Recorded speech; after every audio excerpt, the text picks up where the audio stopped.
विभाग बंटवारे में किसके कतरे पर किसका हुआ प्रमोशन, एक फैसले ने बताया यूपी में योगी ही सुप्रीम मैन। योगी से लेना चाहते थे बुलडोजर वाला विभाग, पीडब्ल्यूडी विभाग पर भी छिड़ा था रार, आखिरी में पलटा फैसला।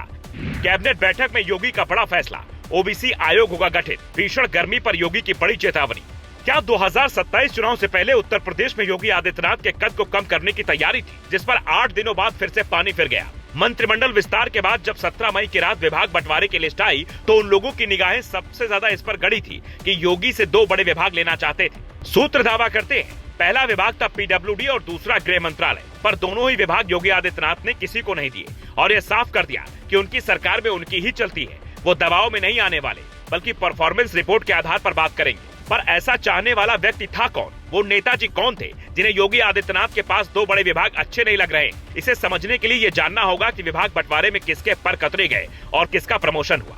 भूपेंद्र चौधरी जो यूपी बीजेपी के बड़े नेता हैं, उन्हें एमएसएमई विभाग का जिम्मा मिला है जो अब तक राकेश सचान के पास था। उनके पास सिर्फ खादी और रेशम उद्योग विभाग बचा है। सपा से बीजेपी में आए मनोज पांडे को खाद्य रसद और नागरिक आपूर्ति विभाग की जिम्मेदारी मिली है जो अब तक दयालु मिश्रा के पास था। अब दयालु मिश्रा के पास सिर्फ आयुष विभाग बचा है। जानकार कहते हैं मनोज पांडे को मंत्रिमंडल में जगह मिलने से ब्राह्मणों की नाराजगी दूर हो सकती है। ब्राह्मण चेहरे मनोज पांडे का कद अब पहले की तुलना में बढ़ा है। कैलाश सिंह राजपूत को ऊर्जा विभाग में राज्य मंत्री बनाया गया है जो ऊर्जा मंत्री एके शर्मा के साथ मिलकर कामकाज देखेंगे। बिजली की समस्या को लेकर पहले भी योगी सख्त रहे।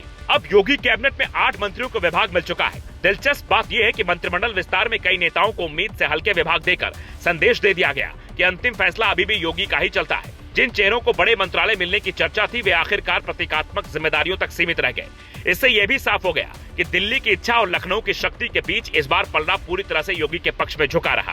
विभाग बंटवारे के बाद योगी आदित्यनाथ ने कैबिनेट की बैठक बुलाई जिसमें 12 फैसलों पर मुहर लगी। इनमें वेटनरी छात्रों का भत्ता 8000 बढ़ाने, लखनऊ मेट्रो विस्तार, डॉक्टर राम मनोहर लोहिया आयुर्विज्ञान संस्थान के नए परिसर में 1010 बेड का मल्टी स्पेशलिटी इमरजेंसी अस्पताल, मिर्जापुर में बड़ा बिजली उपकेंद्र और नई बिजली लाइनें, मिर्जापुर में सरदार पटेल एपेक्स यूनिवर्सिटी खोलने को अंतिम मंजूरी देने और ओबीसी आयोग के गठन का फैसला शामिल है। अब ये आयोग पंचायत चुनाव में ओबीसी आरक्षण तय करेगा। आसान भाषा में समझिए तो पिछड़ा वर्ग आयोग के रिपोर्ट और सर्वे के आधार पर ही ये तय होगा कि आपके क्षेत्र की कौन सी पंचायत सीट ओबीसी के लिए आरक्षित होगी और कौन सी सामान्य रहेगी। यानी योगी आदित्यनाथ की सरकार एक तरीके से चुनावी मोड में आ चुकी है। अलग अलग जिलों के लिए ऐलान, मंत्रिमंडल में जातीय समीकरण का ख्याल रखना और अब ओबीसी आयोग को मंजूरी देना आने वाले दिनों की झलक दिखाता है।